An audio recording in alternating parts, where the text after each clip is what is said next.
This is a scientific process episode. Yeah. Paul is Let me experimenting. involve all of you in my stupidity. I guess that's scientific. Yeah, sort of, I guess. As long as whenever we have a hypothesis, we write it down, come to a conclusion. Yeah, I think the conclusion, as is so often the case, was previously understood. But So what, can you basically, explain? I'm testing a Yeah, what are you doing over there? HP. I'm sorry. What are you doing over there? So I'm testing an HP conferencing monitor that has a decent webcam. I think the hmm webcam's good enough. Probably not quite as good as the external one, but it's nice not having that extra part. hmm And then I have I'm using it has some kind of array microphone setup and speakers. Speakers are too low. I had a call with Mary Jo briefly the other day. I hmm couldn't almost not hear her, so I threw the headphones on. But honestly, the headphones are pretty low too. Anyway, I won't do this again, I promise. So if you're Do you watching or promise? listening to this and it's low, my audio isn't as good, this will be the last time. Well, he promises, folks, but we know that's... Well, it's nice to have it. I mean, just as a backup. And I got to say, look, I've been doing, I don't know how many thousands of podcasts I've hmm recorded over the years, but going back to 2006, um, it's weird not to have a microphone in front of me, Yeah, like just speaking out in the world. just poking and Doesn't feel whatever. right.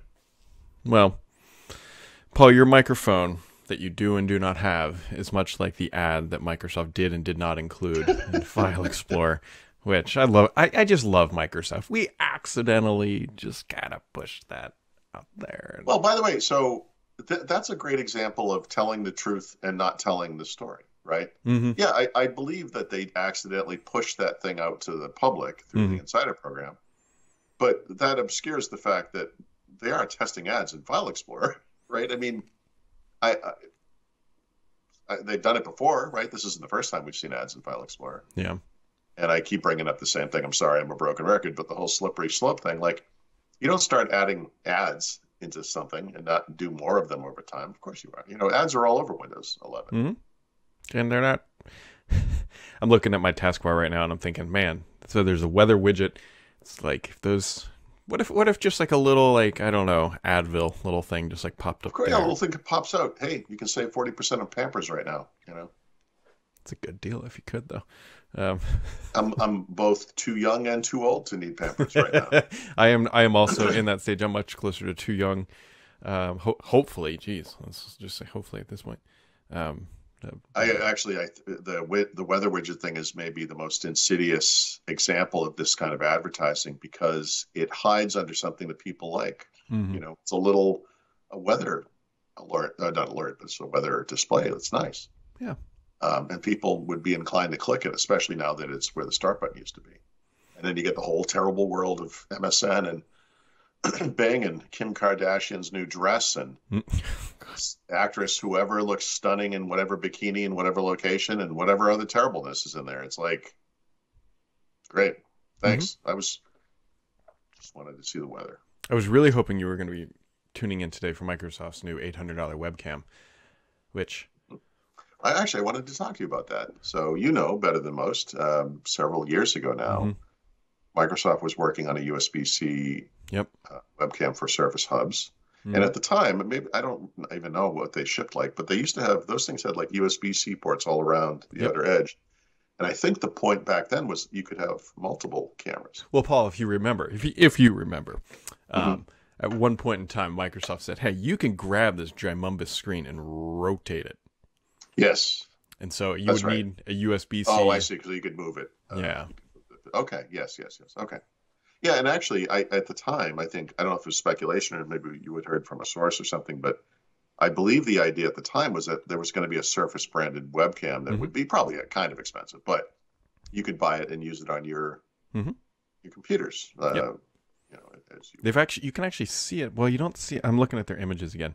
It's not the same camera. Like you can go No, back. it was round, right? Was Yeah, they yeah. weren't they It was. like? It looked like honestly, this one's more advanced than what they had previously. Oh, But yeah, yeah, yeah, for it was sure. just like a little USB like camera on a on a port. Stick, effectively, it just went yeah. popped right in, and that is not what this is. This is much more. No, it does that room sensing stuff and auto distortion correction, and it moves with you as you move around the room and all that. Yeah, it's clearly a pandemic has occurred and needs have changed.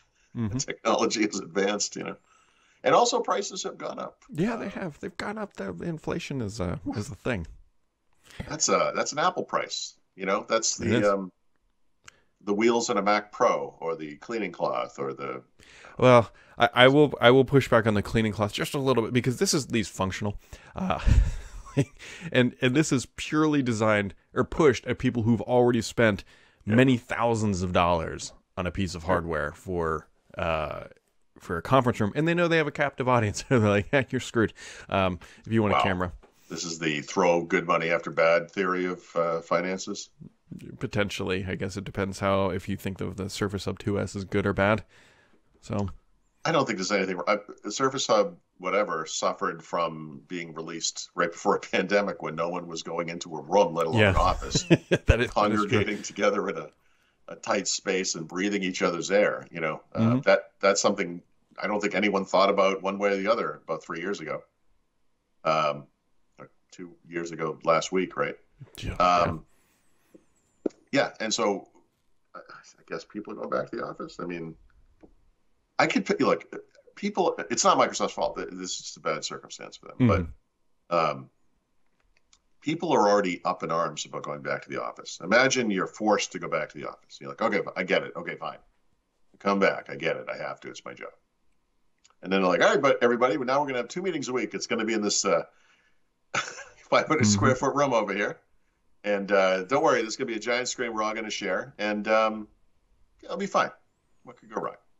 Yeah, pretty much. But no, we got this new webcam. It's cool. And it pans. It pans, Paul. And you can watch it animate while you die. It's got the compute power of like an Xbox. It's whatever. People will buy it, I'm sure. If you have a Surface Hub, I mean, you're probably limited on what devices can hook up to that thing. So. Yep, for sure. We launched a big Start 11 thing yesterday. That was fun. That's why I was in the office. That was a thing. I like that StarDock has become the place that just fixes everything Microsoft broke in its own products. You're kind of like the antivirus of everything else in Windows. Yeah. So here's some inside baseball about how and why this came out. We don't know if Microsoft's going to bring this back. We genuinely don't know, and we've been working on this realistically since like November and December, sometime around there. And all of a sudden, we start seeing Microsoft saying, "Well, RAF found tabs in File Explorer." We see all these other things, and so part of the internal concern, at least from my perspective, is like if Microsoft comes out and announces this, then we lose all momentum in the market, like all of it. Well, let me give you a couple of little bits of maybe insight's a strong word, but just in my collective memory or whatever. In researching this programming series I keep talking about over and over again, I came across some amazing data from, I think it was PDC 2008, and that was the beginning of the telemetry data era. Steven Sinofsky, and it's the one part of him that has persisted to this day, this belief in telemetry data, which is deeply flawed, by the way, but I don't remember the exact numbers, but they basically, one of the things they were talking about was the taskbar. Now, you got to remember, this is like 14 years ago now, right? Yeah. 14, yeah. 90-something% of people left the taskbar exactly where it was, right on the bottom of the screen. And then some tiny single digit, 1-2%, moved it to the left, the top, the right. That was some of the data they had. They had data for all of the buttons that people would click inside of the start menu or whatever dialogue and blah, blah, blah, whatever. So when you look at the start, you know this better than anybody, really. The taskbar today, created from scratch, severe functional regressions compared to the Windows 10 task manager test. Sorry, I'm losing my language because I just woke up and I walked in the rain and I almost beat my dog to death when it lunged through the car. But anyway, the point is, Microsoft today has this telemetry data too. And I'm sure when they put this thing out, they're like, look, what's the minimum that we can put? And my God, did they do the minimum? Bottom of the screen, right click does nothing, yada, yada, yada. And they're going to add features back. So here's the thing. I feel like two things. they're going to add back the most high profile, most needed features first, right? Mm-hmm. So whether taskbar button grouping and ungrouping is one of those, how would I know that? I have no idea. Mm-hmm. But I also think this is the problem with telemetry data. Is every bit of data the same? Like, in other words, Yeah. if only some small percentage of people is doing this activity that you just added back to the taskbar, does that mean you shouldn't do it? Or are the people that do that more important, if you will, because they are power users, Mm-hmm. decision makers, Yeah. whatever. Their data does not show that. And this is just a tiny slice of what's wrong with telemetry data. Knowing that X percent of people do a thing does not tell you what people might do Right. if it was different. Yep. Or how valuable the people are, et cetera, et cetera. It's just it's a huge problem. Anyway, I'm glad you guys are doing what you're doing. Yeah. Because people have a place to turn to fix the things that are broken. It's not expensive and it works well. And if you want it to look completely native, it does. Yeah. The arguments against ungrouping. So I don't think it would be on by default, but you can't do ungrouping with the centered experience that Windows 11 is focused on. We played around with, like, can we do, like, it doesn't work. Like, it gets real messy real quick. So if they're going to do that, that means they have to concede that people want the thing over back on the left side. That's the argument against them doing it. I love it.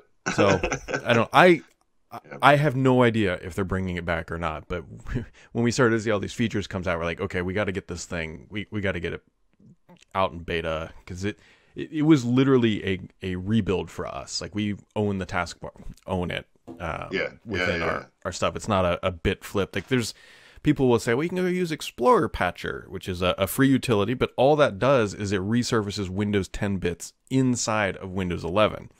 Oh, so right. But you want your own thing because you also want to do other things, right? There's two the parts. Possibility. Yep. You're exactly right. We want to do additional stuff. That is one component of it. But the other problem is we support enterprise customers. And if Microsoft comes along and says, hey, we're removing the Windows 10 stuff because we don't need it anymore, that whole thing breaks. That would just screw everything over. Yep. Yeah. Well, you're in a good place because Microsoft sometime a year and a half ago, whatever it was, decided they were going to start over from scratch with a new taskbar. And in some ways, you're in the same place they are. Yeah. So this is the time to do it. Right. We'll see. It's dicey because there's so many edge cases, and we're a very small company compared to Microsoft. So the funny thing is, you talk about telemetry, is we don't use telemetry in really any meaningful way. All we do is when you buy the product, you phone home, and we create a unique identifier to your PC attached to the license, and that's it. Like, then you can shut off the internet and the product will work. Because I don't know if you knew this, Brad, but it's 2022 and you're allowed to track people all over the internet. We should look into that. We definitely don't. And when you were talking about telemetry, I was like, you're thinking through my head, you're exactly right. Telemetry is always historical. It's never forward looking. So it's also just raw data. Yeah. The problem is people have biases, and I don't mean that in a bad way. I mean, we are the result of our experiences and our upbringing and whatever, and we go into every situation with that. It's a bias. It's not a bad word. It's just we have our own slant on things. And when you, as an engineer at Microsoft or any of the company, are going to analyze the data for the taskbar, you have a preconceived notion of what you think it's going to be, and that data will prove you right. Yep, it's a bias. And it's just not the right approach. And I sometimes I bore the same dog walk with my wife. I was actually talking about this because I'm getting PTSD going over the Sinofsky stuff right now. It's awful. And you can follow the progression of all the terribleness resulting in all the Q&A guys getting fired from Microsoft during Windows 10. And now they only rely on telemetry data. And by the way, what's the quality of the product today compared to, Windows 7? I mean, it's off the charts in the wrong direction. You're the wrong direction. That's what happens. Well, yes, so am I. That's what happens when you rely on telemetry data.